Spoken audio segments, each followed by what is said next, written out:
Good evening, guys.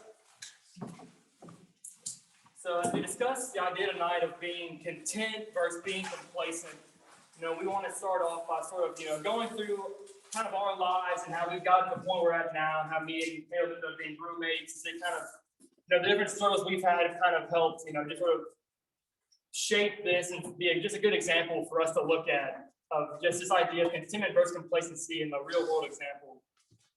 I guess it really goes back to, when I was growing up, I never really went to church. I had never gone until my parents, they split up, and my dad remarried, and my new stepmother, her family went to church. So we went with them for a little while until they decided that sleeping in on their day off became more important for them than going to church every Sunday. So we stopped going for a while.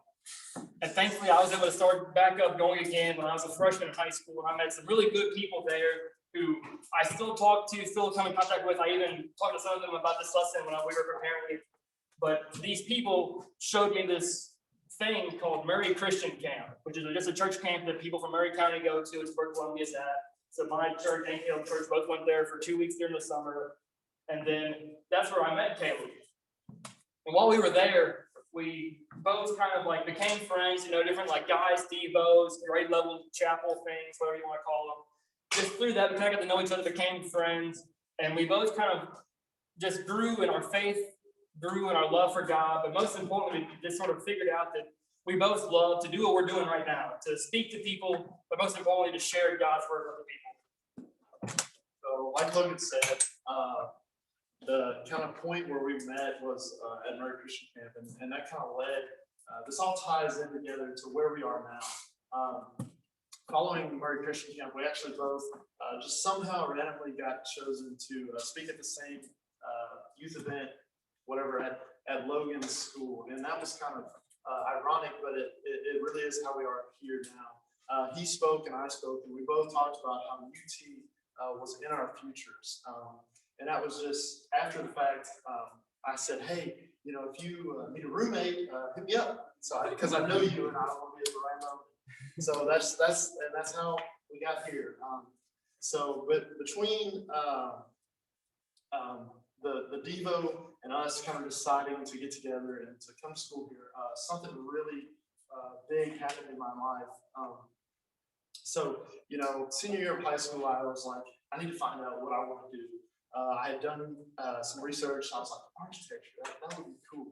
I looked into it. I job shadowed. I got the grades. I needed a high GPA. And I had done the work. I researched. I knew exactly what they did. I was all about it. I was like, this is it. This is exactly what I want to do. This is exactly where I want to put my time. And I still remember the day, getting the letter from the school in my living room, and it's not a happy story. I didn't get what I had worked for, but I got my hopes up so high for it, what I wanted so bad, what I was so confident in, I didn't get it. I remember reading it, and it said, not accepted. That hit me hard. That hit me like a wall. That hit me like a truck, however you want to say it. And I really had to stop and really pause in life because I didn't want to keep going to school. I didn't want to come to UT. If I'm not in my program that I want, that I dream about, that I think about all the time, why should I come to UT? Why should I waste Logan's time? Why should I even be in school? And it really taught me a lesson to be content. Even though this thing happened, I had to keep going. I had to keep going with my life. I had to keep pursuing my dreams. And that's what I did. That's what I did. And that's why we're here now. Or I'm here. Thankfully for me, being a sports management major and all, I don't have a problem with any kind of curriculum getting into my major. But because the course looks so easy, I get to work a lot. So that's kind of where my problem comes in at. It's like, for those of you that know me and know what I want to do, I want to coach college football. And if you look at me, you can easily tell that I'm not playing college football. So that presents a problem when we're not around the industry a lot. It's kind of hard to get your foot in the door and just sort of be a face people know, like a name people recognize, whatever. So that's kind of what, like, that's where my problem really is right now, that I'm like, that I've had to kind of take a step back and whew, anyway.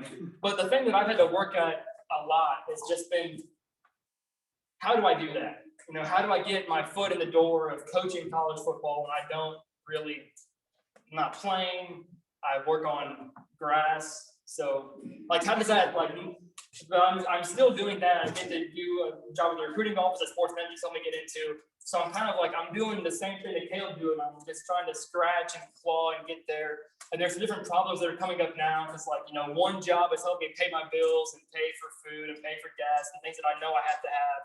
And the other one, you know, is classes. Eventually classes do kind of take up time in sports management. But when I get to that point, like I'm running out of time to be able to work so many jobs, so many hours, while also trying to, you know, be here and plugged in with you guys and getting to hang out with y'all, getting to grow my faith with God, being able to do all the things that I want to do while also working just this much. So it's coming to a point at this end, and like it's just kind of getting challenging for me, and that's what I'm working through a lot here. But thankfully, this how much I enjoy sports and just sports in general gets to give me a really cool kind of insight into contentment and complacency. You know, about a month ago, a bunch of us sat down here in the annex and watched Super Bowl on that TV right there. And we watched the Buccaneers and Chiefs play, and Tom Brady won his 1000th Super Bowl or whatever. But there's something interesting that you're going to see a month later if you were to keep up with any of those guys. Because the Super Bowl, you see, is the pinnacle of football. If you're a football guy, if you're a football fan, if you played it, you coached it, whatever, you want to get to the Super Bowl and you want to win it. Or you want to take part of that event somehow, because that is the ultimate football event. And if you're not a sports person, I'm sure you can think of whatever like you're interested in, like think of as the highest stage you can get to and accomplishing that feat. That's winning Super Bowl. But less than a month later, I guarantee you every single one of those guys that were on that team has started working out again, lifting weights, practicing, going through drills to try and improve, because in sports, if you get complacent with winning one, you won't win another one. Like I said, Tom Brady's won 7 now. And I guarantee you, he was talking to all those guys saying about how great the first one feels, the second one feels even better. So don't be complacent. Don't just be okay with winning one, because we want to go win another one, because another one's coming this year. You know, a quote that I hear a lot, and it's like you can hear a lot in sports, and really a lot of things, you know, good is the enemy of great. You know, when you become good at something, you kind of want to coast. Like you think you've made it. There's also another way you can look at things. For Tom Brady, who is not considered the greatest of all time, whatever, he's considered the absolute greatest. At one point, he was just a good quarterback. At one point, he was just a good football player. And that's what led him to be great, because he wasn't satisfied with just being good. So yeah, good can be the enemy of great, but it can also be the foundation that greatness is built upon. Contentment versus complacency. I'm a big definition. Give it to me simple, stupid, like, you know, just tell me what it is. When I think about contentment, I think of being at peace. That they're very similar. They're very similar ideas, but there's a fine line between the two. When I think of content, I think of a half full glass. You know, I think of the positive attitude. You know, you're kind of at peace. You're at a point where whatever's going on, good, bad, you have a smile on your face. You're in that positive mindset, and you keep going towards your goals. So with complacency, you're the opposite. You know, you're at this point where stuff's going on, bad, good, whatever, but you're kind of in a dull state. You're in a half empty kind of mindset. You know, contentment's going to help you. Contentment's going to give you the right attitude to keep going with your goals, whatever that is. But complacency, it doesn't help you. It doesn't push you. It doesn't give you energy. So that's kind of the difference between the two. Like Logan said, you know, when that happened for me, when I was like, you're not good enough, it didn't matter. It didn't matter for me. I had to learn the lesson of contentment. I had to learn to keep going, to keep pushing. That's why I'm here. That's why I came here freshman year without a major. That's why I tried to get my foot in the door in the architecture building and do all that I could to work my way into the program. That's what I did. I was good, but I was trying to be better. You know, if you didn't know, I like to have a smile on my face just about all the time. With these masks, you know, you can't really see that, but I always want to have a positive attitude, a positive mindset. And so when I had to learn contentment in the hard way, it taught me a real life lesson. It taught me that to always have a smile, to always look on the bright side, to always be content, but keep working. And that's usually why I have a smile on my face, because no matter what's going on, I'm going to be smiling and I'm going to keep working towards whatever it is. You know, in that low point of my life, I learned that lesson, and it taught me to have that right, content mindset. You know, one of the stories as we were kind of doing our research for this lesson that really exemplified this idea that we wanted to share with y'all is the story of the 12 spies. So if you'll want to, go ahead, you can turn to Numbers chapter 13, that's where the story's going to be at. And just a little context, we're not going to read every part of the story tonight, but just a little context. I'm sure most of you probably understand the story, kind of remember the story of what happened. Was Moses has led the Israelites out of Egypt, out of slavery, and they're going to the land that God has promised to them. And they're close enough now that they're going to send 12 people chosen from the tribes that are going to go into this land and look at it, you know, examine the people in it, the cities in it, the fruit, everything about it. They're going to just go look at the land and bring a report back to Moses. And that's what we're going to read right here. Starting in Numbers 13, verses 27, we're going to see the report that these spies bring back to Moses. And they say, thus they told him and said, we went into the land where you sent us, and it certainly does flow with milk and honey, and this is its fruit. Nevertheless, the people who live in the land are strong, and the cities are fortified and very large. And moreover, of the descendants of Anak there, Amalek is living in the land of the Negev, and the Hittites and Jebusites and the Amorites are living in the hill country, and the Canaanites are living by the sea by the side of the Jordan. Then Caleb quieted the people before Moses and said, we should by all means go up and take possession of it, for we will surely overcome it.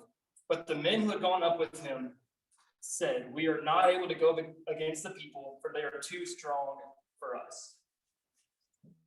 You can see here that the 10 spies come back and they bring this report that is just so negative. You know, yeah, the land is great. It's exactly what God said it is. It's full of milk and full of honey, which basically just means that it is nourishing. It's a great land. God's going to give us the best land he can. But there's a problem. The people there are giants. They're bigger and stronger than us. The cities are fortified, and we just can't do it. They go on to these 10 spies who give the same report to the rest of the people, and they stir up a rebellion against Moses and against God, where they're even going to try to appoint a new leader and get led back to Egypt, where they were just slaves. And if you remember that story, they just killed like all of Pharaoh's army. So if they go back to Egypt, it's not going to be good news for them. But they were so afraid of trying to get where God wanted them to be.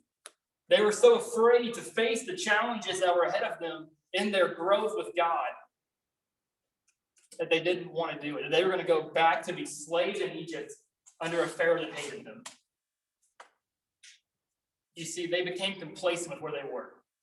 They were wandering around the wilderness, kind of like lost puppies, I guess you could say, without a home, but God provided for them. There was really nobody really tried to go against them because they were just wandering around the wilderness, no people's land.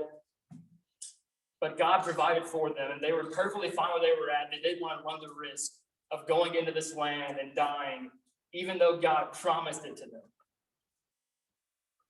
The Israelites always had a negative attitude toward any challenge that rose up against them.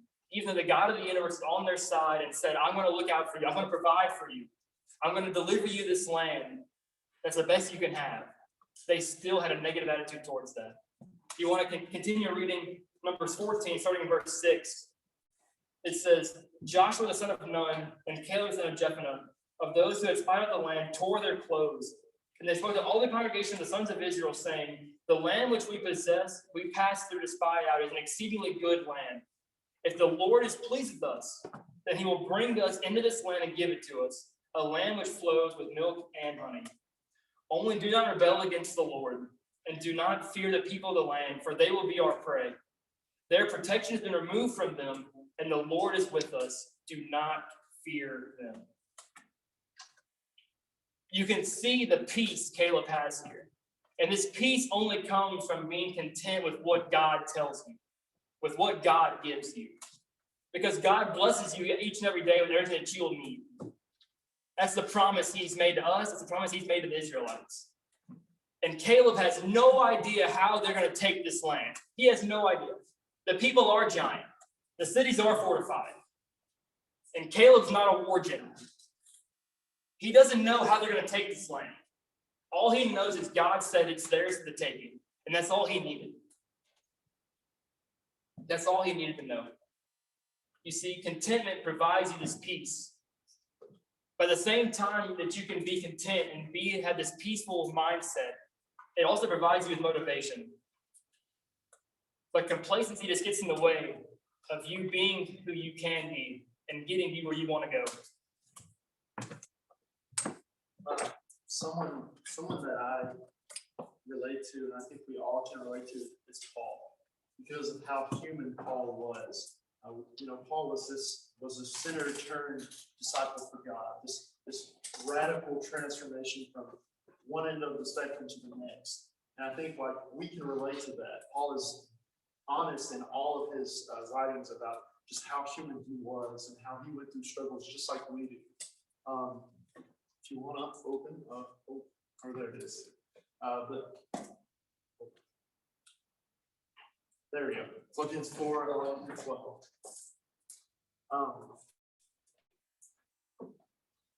So this is Paul speaking about content.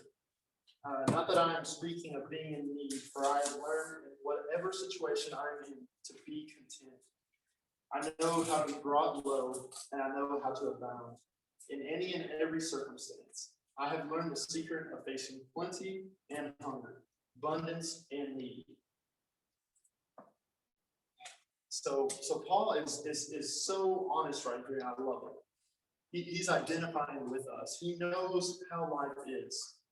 Paul, this guy who was stoned, was cursed against, was murder threats against, worse than what we have, what we go through. But then at the same time, he said, hey, I've lived in abundance. I've lived a good life too. And I love to see these two different sides. But what stood out to me is I have learned in whatever situation I'm in to be content. No matter what's going on, Paul had to learn contentment. And I love that idea because it's not, I don't want you to think that us standing up here, just be content, be at peace. It's easy. No, we have to learn it. It's a virtue. It's something we have to work at. But what we get out of it, what we get out of this idea of contentment, of being at peace with whatever we have going on is worth it. That's just what I'm trying to say. It's worth it. It's worth working on trying to be content. And something else that I thought about when reading this and thinking about Paul's transformation and what Paul wrote about and what Paul spoke about was he had a goal. He had a source of kind of energy that drove him, that kept him going no matter what was going on. And that was God. God was Paul's energy source. He was the reason that Paul kept doing these crazy things that he was doing, that Paul was traveling all over the world to spread the gospel. Why would you do all those crazy things? Well, Paul said, hey, because God loves me, because God is giving me this energy and this contentment. Again, Paul had those highs and lows, but consistently throughout, he had God. He had his passion. He wanted that relationship with God, and that gave him the energy to be content. When Paul learned this, when Paul had this attitude, he was able to do so much. So if Paul, this extreme example of being in one position of life to the complete opposite, if he can learn to be content, if he can grasp this idea and work on it, what can we do? What can we do if we try and find this peace in contentment with no matter what we have going on? What can we do? Every day we make choices. Like so many choices each and every day. Whether the first one is like to wake up and get out of bed in the morning, to when should we go to sleep at night, and so many more in between that. And one of the most important ones that we make every single day that I think that we need to be intentional and think about is this idea of being content or to not be content, to be complacent or not be complacent. You know, and of course, like Caleb was saying, it's easy to stand up here and say, hey, it's so worth it to be thankful for what you have and to have this peace that comes with contentment while also striving to reach the goals that you have for yourself, to become the person that God is trying to make you to be. It's so easy for us to stand up here and say that to you. It's so easy for us to say it to each other. It's so easy for us to read it in the Bible. But the difficult part is, how does that become a part of our life? And beyond that, how does it become a part of who we are as people? So we don't even have to think about it. Toward our nature and ourselves, it says we're going to be content and driven people, for we're going to be okay with where we are, and always be pushing for what tomorrow can bring. And really, it's a daily process. Like so many things that we talk about up here, it's something we have to be intentional about each and every day. That we wake up in the morning and we say, whatever good things I have today, I'm going to be thankful for. Because God blesses us in today. So many times, over and over again, He will give us what we need for today. It may not always feel like it. It may feel like we're lacking something. We're lacking some kind of knowledge, some kind of wisdom. We don't have the strength to do something we need to do. This temptation may have a grip on us that we can't seem to get rid of. But God gives us what we need to get through the day. But He also gives us opportunities for tomorrow, opportunities for the future, opportunities to grow and to get where we want to go. You know, sometimes life feels like an uphill battle. Sometimes life is so good that nothing can go wrong. Everything that you hear is positive news. You just go through a day, maybe a week, hopefully longer, where it's just like, I'm riding a high. You know, school's going good, work's going good. I got money, I can spend something on what I want. I'm being able to go to school, I'm hanging out with my friends, stuff's going well. There are days that kind of feel like you're just sort of walking on a treadmill, just walking in place, not really going anywhere. There are days where you wake up and feel like you do the same thing today as you did yesterday, as the day you did before, and it's just a never-ending cycle. But that's not what our life should be. That's not what our life has to be. Because God blesses us. He blesses us each and every day. And I'm sure if each of us took a second and just thought about all the things we have that we're not worthy of, that God blessed us with, that could change some of our days. But we have to slow down and take the time to realize those blessings and to be thankful for it, and to be content with those things. If that's all we have in today is the things that God blesses us with, then we have more than we need. Because God blesses us greatly. You have to have the mindset to be ready for whatever life may throw at you. Whether it's a fastball at your head or a softball right down the middle.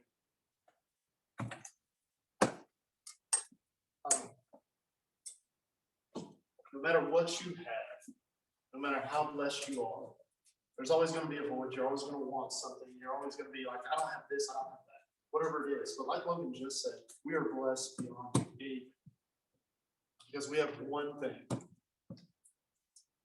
We have one thing. We have God. More than anything, these are just encouragement to me. Joshua 1:9 is my favorite verse. It hangs in our apartment. It's written on my heart, and I constantly go back.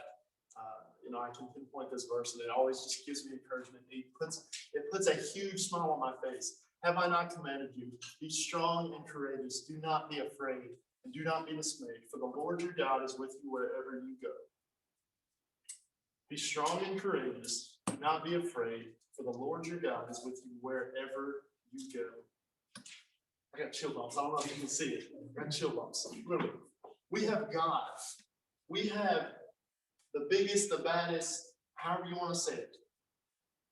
We have God. We don't need anything else. Philippians 4:13. I know a lot of y'all will probably like when I read 11 through 12. Why didn't you read the last part? I can do all things through Christ who strengthens me. I can do all things through Christ who strengthens me. I can do anything. Anything, because Christ strengthens me. And that's our greatest blessing. We have God. That is our greatest blessing. It gives me confidence. It gives me reassurance. It gives me contentment. And that leads to peace. Because I have God, that gives me peace. Like I said before, God is that source. God should be that source of our energy, of constantly keeping us going throughout the day. He is that constant that runs through each and every day. Horrible, great days, lackluster days, just normal days, whatever. But you have God. What are some practical ways? If you feel like life is not what I want it to be, what are some better ways I can be? Hey, I want peace. I want contentment. Some things for me. Take for me. Like, these are just things that I do, and sometimes they help. Sometimes they don't. I like to start my days early, and I like to start my days off right. I don't know if that's listening to Christian music on the drive to school. I don't know if that's opening God's Word in the morning. Start your days off right. That's gonna help. Do nothing but help.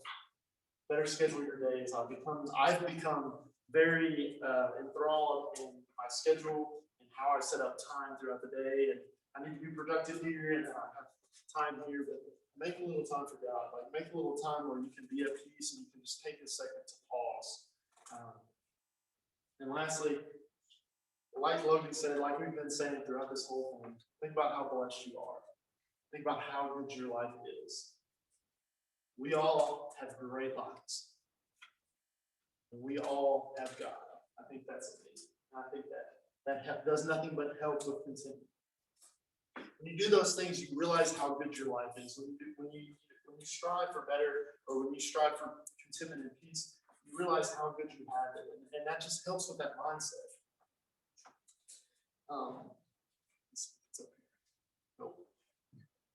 But like Logan just said, I want to say this. Contentment provides you peace and motivation, while complacency just gets in the way of you being who you really need to be. I think that's a big point. We say that you have to decide. We've said contentment is something you have to work on, something that you choose. It's a mindset. It's something that you have to choose. You either choose to have the full mindset, or you choose to have the half-empty mindset. So I just encourage you to have the content mindset. It's going to do nothing but make your life better. As we wrap up here, I hope we can all kind of examine ourselves. Figure out where we are on the spectrum of, contentment, complacency, and we kind of intentionally didn't focus a ton on, if life is just so bad that you feel like you can't really be content in anything. Because if you've gone to church for any kind of amount of time at all, you've probably heard a good bit about, you've probably heard lessons on contentment. They just say, even though life sometimes feels terrible, you need to be content in the things that God has given you, because God does give you a lot. So we kind of intentionally went the other way and focused on not becoming complacent. But maybe tonight, that's just where we are. Maybe we're in a place where life is bad right now. Not a lot's going right for us right now. And we need to take a second, take a minute, just take some time to slow down and focus on all the things that God has provided for us. To focus on all the things that a year ago we were worried about and concerned with and thought could never be fixed. Or worries then that since then have been resolved. Problems that we thought we would never be able to overcome that we've overcome. And realize that the problems that we face today are going to be the same way. We can look back in a year, maybe 5 years from now, maybe a decade from now. We can look back on and say that we've solved the problems that at the time seemed unending. And we can take some reflection and understand that God has blessed us. And we can be content in those blessings. Maybe you're on the complete opposite end of the spectrum tonight, and maybe we need to focus tonight on trying to grow. Maybe we've become really comfortable in where our lives are at. Things have been going pretty good. You've got a good balance of, school, friendships, maybe working, whatever you need to balance in your life. You've kind of found a way to balance all those things for good, and you're like, I've got it figured out. I think we should challenge ourselves to never feel like we've made it, to never feel like we're beyond growth, to never feel like we can just coast from here on out, because life always turns back a little bit more difficult than it is today. And if we make the choice today to try to grow, we can be better prepared for any day that comes against us, or it just feels even worse than today does. Maybe you're at a place tonight and we feel like we are content. We've kind of figured this out where we can be understanding of the things that God's blessed us with, all the things that we have in our life, all the things that we've received, and we can feel content for those things, but we still have room to grow. Like we've said, it's a daily process. So if you're content today, it doesn't mean we stop. It doesn't mean that since you're content today, you'll be content tomorrow and the day after and the next month and the next year. Just because we're content today, we keep going. We keep striving. We keep growing. Because our examples that we get to see tonight of people that learn to be content. Joshua ended up becoming the leader that did finally lead the Israelites into the promised land.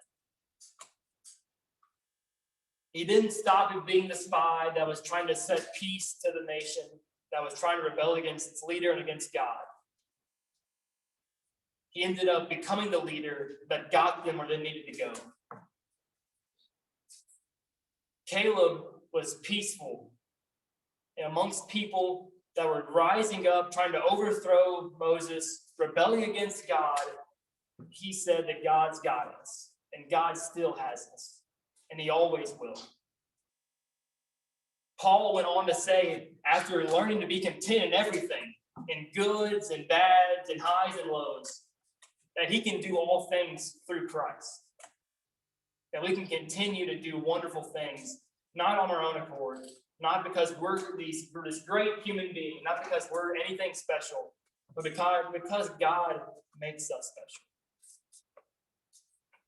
Thankfully for us, wherever we are, wherever we're struggling, whatever difficulty we may face, we serve a God that gave us the ultimate blessing. And that came down in the form of Jesus Christ, who died for us, to cleanse us of our sins, to allow us the opportunity to have a relationship with the God that did deliver that people into the promised land, that did defeat those giants, that did tear down the walls of those great cities. And even better than him dying for us, he rose again. And he's seated back at the right hand of God, sitting on his throne, because he wants to continue to bless us every single day, the same way that he blessed us on the cross. Thank you.